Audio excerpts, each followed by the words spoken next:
पाकिस्तान और चाइना की जो मिलिट्री जुगलबंदी है वो अब भारत के लिए एक चुनौती बनती जा रही है। बड़ी चुनौती, बड़ा चैलेंज है ये। हम लगातार पाकिस्तान की फौजों का मॉडर्नाइजेशन जो हो रहा है उसके ऊपर बात कर रहे हैं, क्या इंडक्शन हो रहा है उसके ऊपर भी बात कर रहे हैं। हमने एआईपी की सबमरीन्स की बात की थी, जो एक उनको मिल गई है, 3 और भी इंडक्ट हो गई हैं, बस इसी साल शायद वो तीनों भी आ जाएंगी बाकी, जो ऑलरेडी हैंडेड ओवर है उनको, और 4 2030 तक आ जाएंगी। दूसरी बात, इनके पास जो फाइटर एयरक्राफ्ट हैं वो भी काफी अच्छे आ गए हैं इस टाइम। J-10 भी है उनके पास, JF-17 भी है, लेटेस्ट सीरीज के एयरक्राफ्ट हैं। JF-17 को 4. J-10 को 4.5 कहा जा रहा है, और अब J-35 उनको मिलने जा रहा है चाइना का, जो कि एक किस्म से कहा जाए तो 5th जनरेशन एयरक्राफ्ट है। ऑलरेडी उनके पास F-16 अमेरिकन भी है, तो उनके पास एक अच्छे लेवल की एयरफोर्स अब आ रही है। खासतौर से अब 155 mm की गन्स भी उनको मिल गई हैं, और करीब करीब 200-250 का कुछ ऑर्डर था जहां तक मेरा अनुमान है, और उसमें से इनको करीब 90 अब तक मिल गई हैं, और सबकी तैनाती कर दी गई है इंडिया बॉर्डर के ऊपर। जी हाँ, इंडिया बॉर्डर के ऊपर तैनाती कर दी गई है, और क्योंकि उनको एकमात्र जो दुश्मनी जो भी होगा इंडिया से होगा, और किसको होगा। टोटल 250 उनको यूनिट चाहिए होंगे, उनसे कहा जा रहा है, और 250 ही उनको मिलेंगे, 90 उनको मिल चुके हैं आपकी। ये फिलहाल ये क्या कहते हैं कि 70 किलोमीटर की प्रोजेक्टाइल के साथ ये आपके बम्स वगैरह फेंक सकते हैं वहां पर, और सेटअप जल्दी हो सकता है। प्रति मिनट 6 राउंड की फायरिंग हो सकती है, जो काफी हाई स्पीड एक्चुअली देखा जाए तो। और अगर प्रोजेक्टाइल के साथ किया तो फिर 72 किलोमीटर अगर अंदर तक की रेंज के अंदर अगर वो उनका अटैक है, तो फिर बहुत बड़े लेवल पे, यानी कि 72 किलोमीटर की रेंज बहुत ज्यादा होती है, या 72 किलोमीटर की रेंज है, और 40 किलोमीटर 30-40 किलोमीटर तो नॉर्मल रेंज ही उनकी बिना प्रोजेक्टाइल के उनके पास है। तो अब एक एक किस्म से इनका जो मॉडर्नाइजेशन हो रहा है, और हम इसके पास जो बात कर रहे थे, इसके अलावा दूसरी एक सबसे इंपॉर्टेंट बात यह है जिसके बारे में कमी बात होती है, कि पाकिस्तान जो है, जब इंडिया के साथ वॉर हुई थी, उसने जीपीएस सिस्टम सुना है यूज नहीं किया था, उसने चाइना का बीडू सिस्टम यूज किया था, जो ईरान भी यूज करता है अमेरिका के खिलाफ, और इसलिए ईरान की कामयाबी के अंदर जो उनका बीडू सिस्टम है उसका बहुत बड़ा हाथ है। ये बाइडू नहीं है, बीडू है, मैं आपको पहले बता दूं, BEIDOU। और चाइना का ये जो अपना जो नेविगेशन सिस्टम है, रशिया का भी अपना नेविगेशन सिस्टम है, चाइना के इस नेविगेशन सिस्टम के सहारे ही जो एक्यूरेट, जिसको रियल टाइम इंफॉर्मेशन कहते हैं, कि आपकी मिसाइल कहां से चली, एयरक्राफ्ट कहां से उड़ा, कितने आसमान पे हैं, कौन कहां पे है, और उसके द्वारा जब इंडिया के कुछ जेट एयरक्राफ्ट को उड़ाया भी गया था, नीचे क्रैश हो गए थे वो, उनको मारा गया था। अब कितने एग्जैक्टली पता नहीं, मिराज कितने थे, मिग कितने थे उसमें, सुखोई कितने थे, या राफेल कितने थे। राफेल कम से कम एक की बात होती है, बाकी मिराज या सुखोई की बात होती है। खैर जो भी है, नुकसान तो हुए थे उसके अंदर, और 5 की संख्या तो पहले शायद एक इंडिया के कोई डिफेंस अटैची थे किसी एम्बेसी के अंदर, उन्होंने भी एक अब्रॉड में एक मीटिंग थी, वहां पर बात की थी। और भारत के एक और भी एक शायद फॉर्मर जो चीफ ऑफ डिफेंस थे, उनका कह रहा था कि लड़ाई में नुकसान तो होता ही है, उसमें जो कोलेटरल डैमेज की बात की थी, कहते हैं वो होता ही है, उससे आप अवॉइड नहीं कर सकते। तो जंग में तो नुकसान होगा ही होगा, या आप कहो कि बिना नुकसान के आप निकल जाओ, तो पॉसिबल नहीं है। तो सामने का नुकसान होता है, इनका भी होता है। लेकिन 155 mm के गन के आने से उनको काफी राहत मिलेगी, क्योंकि ये गैप था उनके, खासतौर से जो कैपेबिलिटी गैप कह सकते हैं उसको, वो कैपेबिलिटी गैप भी अब उनका पूरा हो गया है। हालांकि आजकल की जंग कुछ इस किस्म की हो गई जहां पर जमीनी लड़ाई कम होती है और हवा में लड़ाई ज्यादा होती है, यानी कि मिसाइलें हैं, ड्रोन्स हैं, इंटरसेप्टर सिस्टम्स हैं, वो एक्चुअली देखा जाए तो उनका रोल बहुत बढ़ता चला जा रहा है। हमने इस बात को यूक्रेन में भी देखा कि सब मिसाइलों से, ड्रोन से अटैक है। हमने इसको गल्फ में भी देखा, मिसाइल और ड्रोन से अटैक है।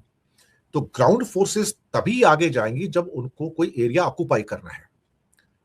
अब अमेरिका को तो ईरान का फिलहाल कोई एरिया ऑक्यूपाई करना नहीं, बीच में हालांकि धमकियां देता था कि ये हो जाएगा, लेकिन अल्टीमेटली जो सिचुएशन निकल के आई कि उन्होंने ग्राउंड अटैक नहीं किया, यानी कि बूट्स ऑन ग्राउंड नहीं उतारे हैं। दूसरी बात यहां पर यह भी है कि जिसे हम एक किस्म से कहा जाए कि जो भी हो रहा है इस समय, उसके लिए इंडिया के लिए जो एक फास्ट पेस्ड जो इंडक्शन है, सबमरीन्स भी तो आई है उनके पास काफी सारी, ये जो फास्ट पेस्ड जो इंडक्शन है वो इंडिया के लिए चुनौती है। अब हमारी तो 20 साल से ये एआईपी सबमरीन की बात हो रही है, और आज तक हमें तो वो नजर आई नहीं कहीं पर। एग्रीमेंट ही साइन नहीं होता, क्या करेगा। पहले जहां बोलते थे 20-30 हजार करोड़ की बन जाएंगी 6 सबमरीन, फिर कहते थे 50 हजार करोड़ की, फिर 60 हजार करोड़ की, फिर 70 हजार करोड़ की, अब बता रहे 90 हजार करोड़ की बनेगी। तो रुपए के वीक होते होते जो क्या है ना, कि अब उनकी कीमत बढ़ती चलती चली जा रही है, कंपोनेंट्स की कीमत भी बढ़ती चली जा रही है, तो धरती पे कुछ होता नजर नहीं आ रहा। ये एक बहुत बड़ी समस्या है। जबकि चाइना के इंडक्शंस इतने फास्ट हो रहे हैं, क्योंकि चाइना की भी जो ब्लू वाटर नेवी है, अब वो हिंद महासागर में, इंडियन ओशन में, बे ऑफ बंगाल में अपना पूरा कब्जा कर रही है, और हमारे पास अब उतनी शक्तियां नहीं है कि हम उसका उतना ढंग से सामना कर सकें। तो कहीं ना कहीं China string of pearls policy हमें घेर रहा है, और Pakistan is important cog in the wheel as far as there upgradation of navy and air force and armed forces are concerned. So it's a very fast paced induction जो चल रहा है उनका, और भारत के लिए बैफलिंग है। हमारा इंडक्शन इतना फास्ट नहीं है एक्चुअली। हमको सोचना पड़ेगा कि हम भी जो एयर पावर है, हमारी मिसाइल पावर है या ड्रोन पावर है, हम उसपे कहाँ खड़े हैं। तो ये, और जो इंटरसेप्टर मिसाइल्स होती हैं, जो हमारे पास S-400 है, लेकिन S-400 भी सारी मिसाइलों को थोड़ी रोक पाएगा। अगर सामने से मिसाइलों की बारिश हो जाएगी, ड्रोन्स की बारिश हो जाएगी, तो आप नहीं रोक पाएंगे। आप थोड़े रोकोगे, थोड़े से निकल जाएंगे और थोड़े आपको हिट करेंगे। इवन इजराइल जैसा नेशन जो है, सारी मिसाइलों को या फिर ईरान के सारे ड्रोन्स को रोक पाने में अक्षम नजर आया था, वो भी नहीं रोक पाया। अमेरिका नहीं रोक पाया, तो इंडिया क्या रोक पाएगा? सब दुनिया में कोई ऐसा मुल्क नहीं है जो 100% ड्रोन्स के अटैक को या मिसाइल के अटैक को रोक पाए। ये बात मानने की है। क्या इंडिया हो, इसराइल हो, अमेरिका हो, ब्रिटेन हो, कोई भी हो, नो कंट्री का stop it. Even Ukraine could not stop it, Russia could not stop it. तो इसका मतलब ये हुआ कि अभी सभी वल्नरेबल हैं। अगर इकट्ठा कंसर्टेड अटैक होता है, 300-400 जैसे आजकल ड्रोन्स आते हैं, 500-600 ड्रोन्स आते हैं, इकट्ठे अटैक करते हैं, तो आप कितनों को गिराओगे साहब? आप 200 गिरा दोगे, 150 गिरा दोगे, 300 गिरा दोगे, 350, तो भी 50 आके स्ट्राइक करके जाएंगे 400 में से। 101% में बात कर रहा हूँ।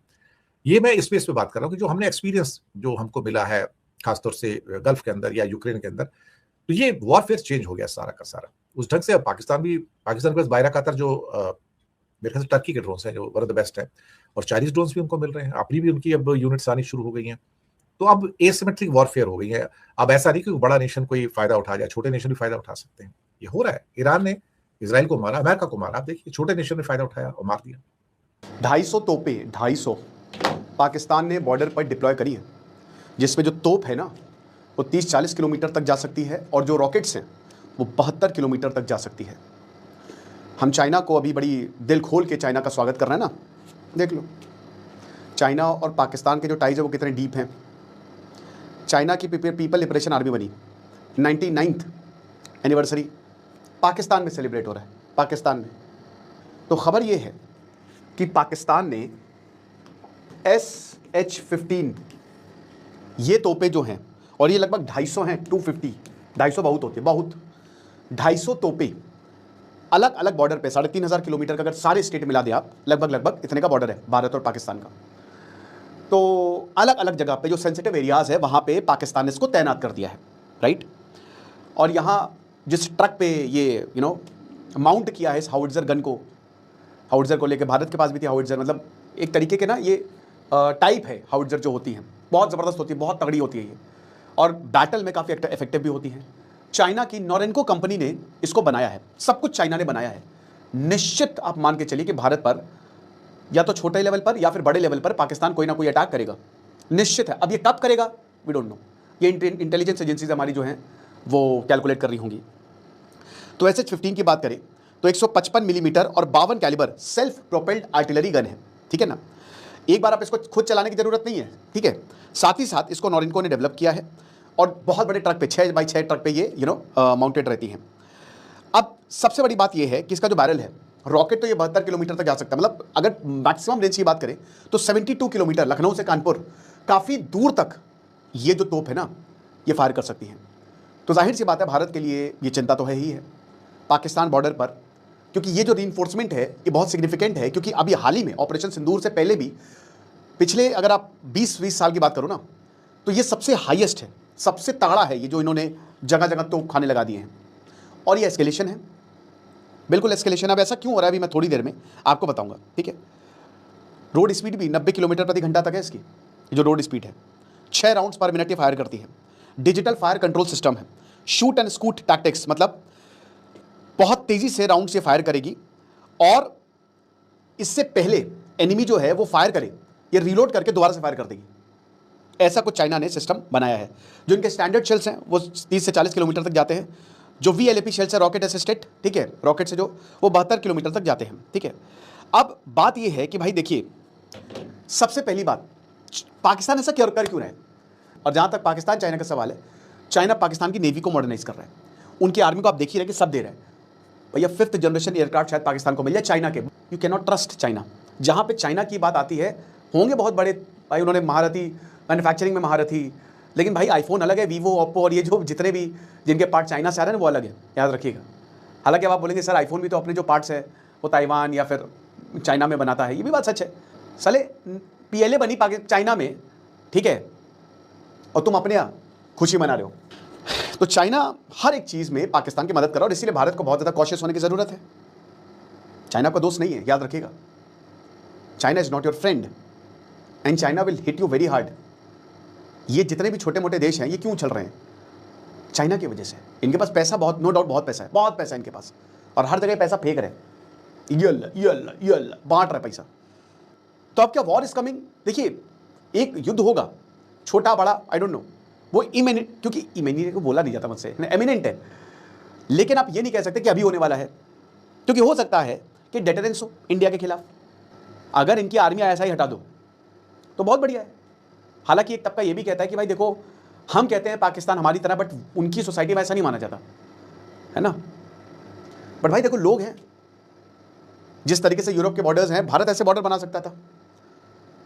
भारत ने नेपाल के साथ ऐसे बॉर्डर बनाए हैं, भूटान के पास आप जा सकते हैं, और वो लोग खुश हैं। बांग्लादेश के साथ भी थे, बट बांग्लादेश भी अब बिक गया है। तो अगर पाकिस्तान हो गया, बांग्लादेश हो गया, म्यांमार हो गया, देखिए इन सबको चाइना फंड कर रहा है। एक्चुअली भारत का जो पड़ोसी है चाइना, वो बड़ी दिक्कत की बात है। वो एक ऐसा एक कंपटीशन है दो पड़ोसियों के बीच में कि हम फर्स्ट, और दोनों का सिस्टम बिल्कुल अलग, दोनों एक दूसरे के एकदम अपोजिट, और ये कंपटीशन हमेशा से रहेगा, हमेशा चलता रहेगा। इनकी पूरी आर्मी को चाइना देख रहा है, क्योंकि चाइना, देखिए पाकिस्तान ने डिफेंस पैक्ट साइन किया था सऊदी अरब से, कुवैत से भी इनकी बातें चल रही हैं। एक डिफेंस अलायंस जो है वो अज़रबैजान, पाकिस्तान, टर्की के बीच में हो सकता है, नहीं भी हो सकता है। इस्लामिक कंट्रीज़ में ये बात सच है कि पाकिस्तान की आर्मी इन्फेंट्री जो है वही बेहतर है, तो उनको पता है कि भाई कुछ होगा तो ये लोग आएंगे। और इस्लामिक देशों में पाकिस्तान के पास न्यूक्लियर बॉम्ब है, अब पाकिस्तान के पास सुन्नी बॉम्ब है, ये जिसके ऊपर भी प्रॉब्लम आई, ये यूज़ कर लो। कुल मिलाकर बात ये है कि भाई क्या पाकिस्तान युद्ध की तैयारी कर रहा है? क्योंकि देखिए, अगर आप क्रोनोलॉजी देखो ऑपरेशन सिंदूर के बाद से पिछले 1 साल से, तो ऐसा लग तो रहा है पाकिस्तान सबसे पहले देशों को अपने साइड कर रहा है। चाइना तो है ही है, बाकी इस्लामिक देश हो गया, टर्की ने वैसे ही साथ दिया था। तो बेसिकली चाइना सारे देशों को अपने साइड कर रहा है कि कल को जब हमला करे तो भारत के साथ कोई खड़ा ना हो। अब भारत के साथ वैसे भी कोई खड़ा नहीं होगा, आपको कुछ करने की जरूरत नहीं थी जनाब। भारत के साथ वैसे भी कोई स्ट्रांग पर्सनैलिटी के साथ नहीं खड़ा होता ना, ये तो रूल ऑफ लाइफ है भाई, ये कि भाई इनको युद्ध करना है। जब तक इनकी आर्मी और ऐसा ही रहेगी और ऐसे लोग रहेंगे जो युद्ध। दूसरा पॉइंट, भाई डिफेंस की तैयारी वो कैसे कर रहा है? डिफेंस पैक्ट साइन करके, अपनी नेवी और आर्मी को मॉडर्नाइज करके, चाइना से डिफेंस। तो ये बात सच है कि पाकिस्तान तैयारी कर रहा है। अब वो कब हमला करेगा